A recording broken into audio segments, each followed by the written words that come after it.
ថ្ងៃនេះខ្ញុំសូមលើកយកជំងឺ Lymphogranuloma Venereum យកមកបង្ហាញជូនខ្ញុំនឹងបង្ហាញទាក់ទងនឹងសេចក្តីផ្ដើមមូលហេតុបង្កជំងឺនេះការចម្លងរោគសញ្ញាការធ្វើរោគវិនិច្ឆ័យការព្យាបាលផលវិបាកនៃជំងឺ LGV និងការបង្ការ Lymphogranuloma Venereum LGV គឺជាជំងឺកាមរោគដែលបង្កឡើងដោយពពួកបាក់តេរីដែលមានឈ្មោះថា Chlamydia trachomatis ប្រភេទ L1 L2 L2B ឬក៏ L3 មេរោគបង្កជំងឺ LGV គឺឆ្លងតាមរយៈការប៉ះពាល់ផ្ទាល់ទៅនឹងដំបៅឬក៏កូនកណ្ដុរដែលបែកដែលមានហូរទឹករងៃឬក៏ហូរខ្ទុះនៃអ្នកដែលមានជំងឺ LGV ហើយអាចឆ្លងតាមរយៈការប៉ះពាល់ផ្ទាល់ទៅនឹងមួយកើនៅម្ដុំរន្ធគូតបង្ហួរនោមឬក៏បំពង់កការបង្ករោគដោយមេរោគ LGV ដែលមិនមានរោគសញ្ញាជាពិសេស LGV នៅដំណាក់កាលដំបូងអត់រោគសញ្ញាក៏អាចចម្លងមេរោគនេះទៅដៃគូរួមភេទរបស់គាត់បានដែរអាចឆ្លងតាមរយៈការរួមភេទដែលមិនបានការពារត្រឹមត្រូវការរួមភេទតាមរន្ធគូតាមមាត់តាមទ្វារមាសអាចឆ្លងតាមរយៈ auto inoculation បានឆ្លងពីសរីរាង្គមួយទៅសរីរាង្គមួយទៀតនៅក្នុងខ្លួនអ្នកជំងឺតាមរយៈការប៉ះពាល់ដោយផ្ទាល់រោគសញ្ញានៃជំងឺ LGV ចែកចេញជា3ដំណាក់កាលហើយដំណាក់កាលដំបូងជាទូទៅគ្មានស្ដែងចេញជារោគសញ្ញាឬក៏មានរោគសញ្ញាតិចតួចដែលអ្នកជំងឺភាគច្រើនអត់បានដឹងខ្លួនថាមានជំងឺ LGV នោះទេរោគសញ្ញាជំងឺ LGV ដំណាក់កាលទី1គឺចាប់ផ្ដើមស្ដែងចេញចាប់ពី3ថ្ងៃ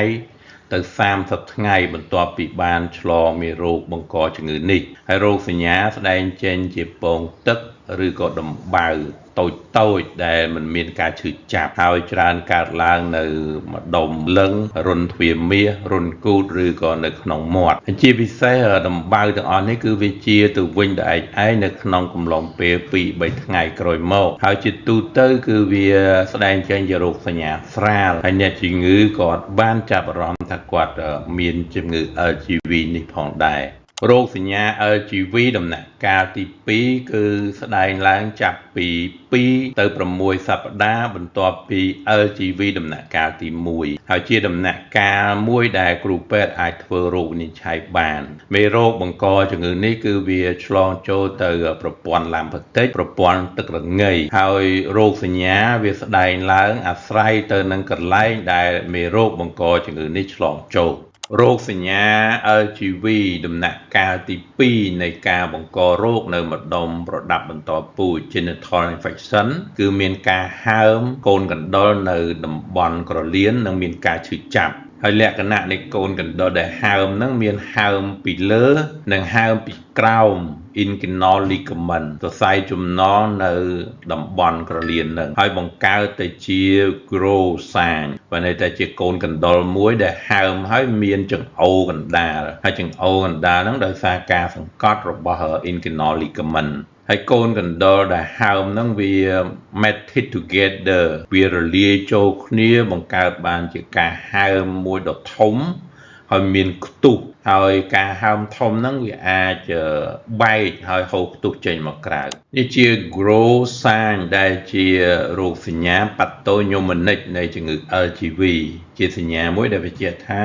គាត់មាន LGV ហើយបើន័យថាការហើមកូនកណ្ដុរហ្នឹងគឺមានចង្អូរកណ្ដាលហើយចង្អូរកណ្ដាលហ្នឹងគឺកើតឡើងដោយសារការសង្កត់នៃ inguinal ligament រោគសញ្ញា LGV ដំណាក់កាលទី2នៃការបង្ករោគនៅម្ដុំរន្ធគូត anorectal infection គឺមានការរលាករន្ធគូត proctitis មានការហូរខ្ទុះឬក៏ឈាមចេញពីរន្ធគូតមានការឈឺចាប់នៅក្នុងរន្ធគូតមានអាចជាទល់លាមកឬក៏ tenesmus បានន័យថាមានអារម្មណ៍ចេះតែចង់ទៅបន្ទោបង់ទោះបីជាទើបតែបន្ទោបង់ហើយក៏ដោយហើយអាចមានគ្រុនក្តៅញាក់ហើយនឹងអស់កម្លាំងល្ហិតល្ហៃរោគសញ្ញាដែលជួបញឹកញាប់ចំពោះស្ត្រី LGV ដំណាក់កាលទី2ហ្នឹងគឺមានស្ដែងជាការឈឺចង្កេះឬក៏ឈឺចុកចាប់នៅម្ដុំអាងតិគាហើយសញ្ញាដំបូងនៃ LGV ហ្នឹងគឺកើតនៅលើមាត់ស្បូនឬក៏នៅក្នុងរន្ធទ្វារមាស ដែលជាលទ្ធផលនៃការឡើងហើមឡើងរលាកនៃកូនកណ្ដុរជ្រៅនៅម្ដុំអាងតិកៀកឬក៏កូនកណ្ដុរនៅជុំវិញរន្ធគូតរោគសញ្ញានៃ LGV ដំណាក់កាលទី3គឺជាដំណាក់កាលខូចខាតរ៉ាំរ៉ៃ Chronic Destructive Stage បណ្ដាលមកពីការបង្ករោគដោយមេរោគ LGV ដែលមិនបានព្យាបាលឬក៏ព្យាបាលមិនបានត្រឹមត្រូវអស់រយៈពេលជាច្រើនឆ្នាំបណ្ដាលឲ្យមានការឡើងហើមខ្លាំងនៃសរសៃទឹករងៃ Lymphatic Vessel ហើយមាន scarring មានសម្លាកដែលបណ្ដាលឲ្យមាន elephantiasis គឺការឡើងហើមធំនៃសរីរាង្គប្រព័ន្ធបន្តពូជបុរសនិងស្ត្រីបណ្ដាលមកពីការស្ទះសរសៃបង្ហូរទឹករងៃបានន័យថាសរីរាង្គបន្តពូជបុរសស្ត្រីហ្នឹងវាហើមធំរហូតដល់ប៉ុនសរីរាង្គបន្តពូជរបស់សត្វដំរីដែលភាសាពេទ្យហៅថា elephantiasis មានការត្បៀតរួមតូច stricture នៃរន្ធគូតនិងរន្ធទ្វារមាសបណ្ដាលមកពីការសម្លាកនៅម្ដុំនឹងហើយអាចមានការធ្លុះធ្លាយនៃ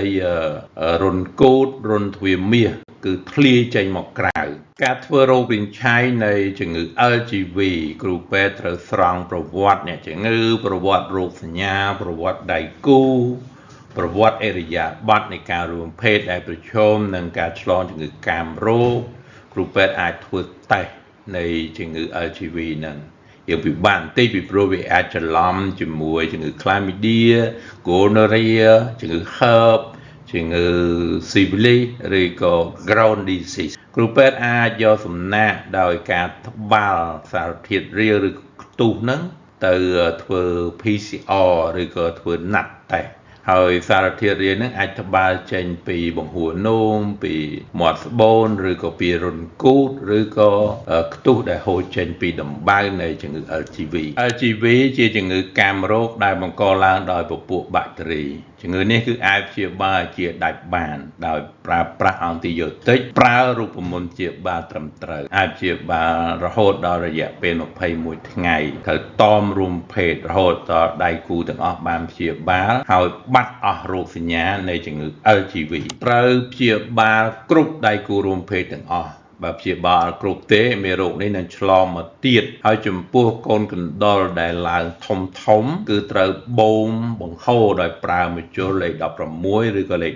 18ហាមវះបង្ហូរពីព្រោះការវះបង្ហូរហ្នឹងគឺអាចបណ្ដាលឲ្យមានសម្លាក់ផ្លែឬក៏សម្លាក់ខូងអាក្រក់មើលអស់មួយជីវិតផលវិបាកនៃជំងឺ LGV ដែលមិនបានព្យាបាលឬក៏ព្យាបាលមិនត្រឹមត្រូវបណ្ដាលឲ្យមានការខូចខាតជាអចិន្ត្រៃយ៍និងធ្ងន់ធ្ងរដូចជាមានការហើមនៃសរីរាង្គបន្តពូជបុរសស្ត្រីរ៉ាំរ៉ៃសរីរាង្គនឹងហើមធំខ្លាំងរហូតដល់ធំប៉ុនសរីរាង្គបន្តពូជរបស់សត្វដំរី Elephantiasis មានការរួមត្បៀតរន្ធគូតបណ្ដាលឲ្យមានការស្ទះពោះវៀនបណ្ដាលឲ្យមានការធ្លុះធ្លាយនិងកើតបោសនៅម្ដុំរន្ធគូតនិងប្រដាប់បន្តពូជបណ្ដាលឲ្យមានការកើនឡើងនៃហានិភ័យនៃការឆ្លងមេរោគអេដស៍ពីព្រោះកាលណាមានដំបៅវាសម្រួលដល់មេរោគអេដស៍ឬក៏មេរោគបង្កជំងឺកាមរោគផ្សេងទៀតហ្នឹងគឺឆ្លងចូលបានយ៉ាងងាយការបង្ការជំងឺ LGV ក៏ដូចជាជំងឺកាមរោគផ្សេងត្រូវប្រើប្រាស់ស្រោមអនាម័យឲ្យបានត្រឹមត្រូវឲ្យបានជាប់លាប់ក្នុងការរួមភេទតាមទ្វារមាសតាមរន្ធគូតនិងការរួមភេទតាមមាត់ត្រូវការធ្វើតេស្តស្រាវជ្រាវរោគជំងឺកាមរោគឲ្យបានទៀងទាត់ជាពិសេសបុគ្គលដែលមានបញ្ហាប្រឈមខ្ពស់មានដៃគូរួមភេទច្រើនបរិសុទ្ធរួមភេទជាមួយបរិសុទ្ធត្រូវបើកឲ្យទូលាយក្នុងការទំនាក់ទំនងក្នុងការពិភាក្សាគ្នាទាក់ទងនឹងជំងឺកាមរោគចំពោះដៃគូរួមភេទរបស់យើងត្រូវហ៊ាននិយាយត្រូវហ៊ានធ្វើតេស្តរោគជំងឺកាមរោគ LGV ជាជំងឺធ្ងន់ខ្លាំងជាជំងឺកាមរោគដែលរាលដាល Systemic SCI ដែលតម្រូវឲ្យធ្វើរោគវិនិច្ឆ័យឲ្យបានត្រឹមត្រូវព្យាបាលឲ្យបានជាដាច់រោគសញ្ញាដំបូងនៃជំងឺ LGV ជាទូទៅស្រាលប៉ុន្តែវាអាចវិវត្តទៅធ្ងន់ខ្លាំងហើយមានផលវិបាករយៈពេលយូរ